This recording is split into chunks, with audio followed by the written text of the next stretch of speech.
जय मिथिला। हम मुन्नी झा आई एक बहुत सुंदर विवाह के गीत सुना रहल छी। तो सुनू, श्री रामचंद्र जी और श्री सीता माँ के विवाह के गीत छन। तो सुनू रामचंद्र जी और सीता माँ के विवाह के गीत। जानकी किशोरी मोरी बिलखिन बहनिया है मिथिला के नाते। जानकी किशोरी मोरी बिलखिन बहनिया है मिथिला के नाते।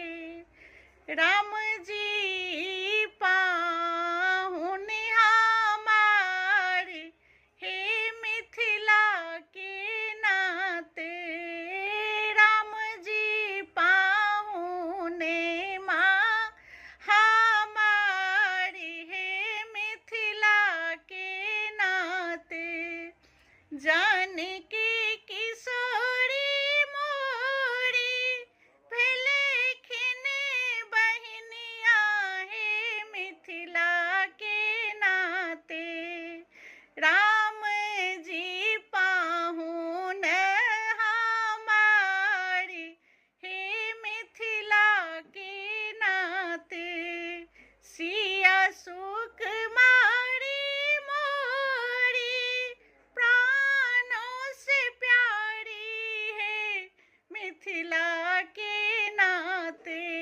सिया सुकुमारी मोरी प्राणों से प्यारी है मिथिला के नाते। पाहुन राम जी हमारी है मिथिला के नाते। पाहुन राम जी हमारी है मिथिला के नाते। देखब भैरे नैना बेदी बीच आज है मिथिला के नाते।